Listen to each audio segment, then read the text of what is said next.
Hello and welcome to another episode of The Hunter's Guide to Cooking. It's inspired by the TV show Supernatural and based on this book right here, the official Supernatural cookbook written by Julie Tremaine.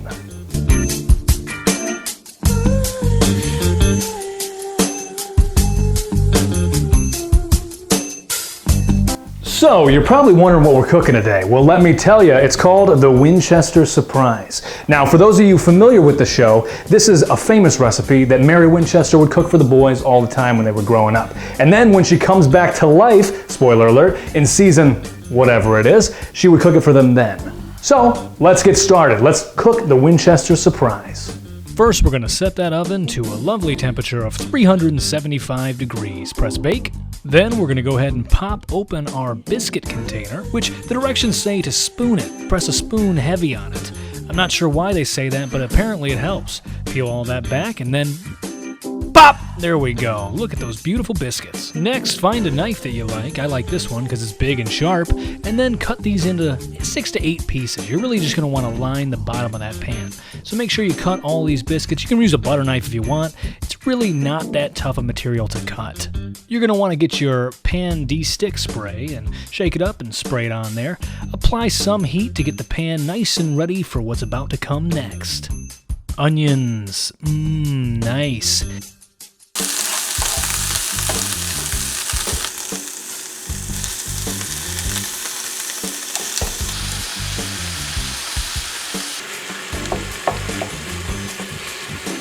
While that cooks, we're going to go ahead and get our 2 tablespoons of Worcestershire sauce. I think I said that right.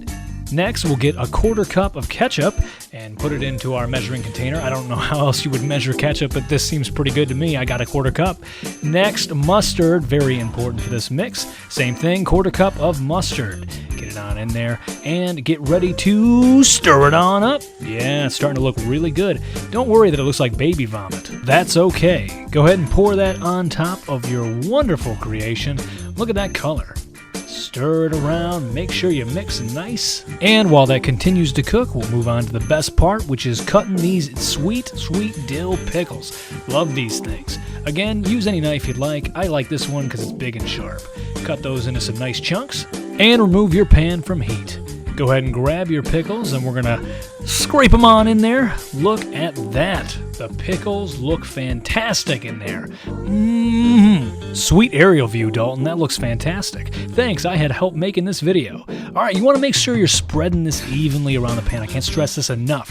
You really want the meat to be in all the nooks and crannies of this dish. Do you like cheese? Well, if you do, you're going to love this recipe even more. You're supposed to add 8 to 10 pieces of American cheese. Now, I'm sure you could add whatever cheese you want. If you want to do Swiss, you want to do cheddar. But I found that American cheese tastes really good in these types of casseroles. So, if you want to experiment, go ahead. If you don't even want cheese, well, I don't like it very much, but that's okay. The American cheese in this is going to give it a great melty taste, which cheese does.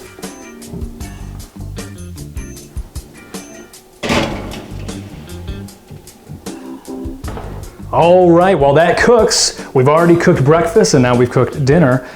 So what do you think we should cook next? Should we do some lunch or some dessert? Let me know in the comments.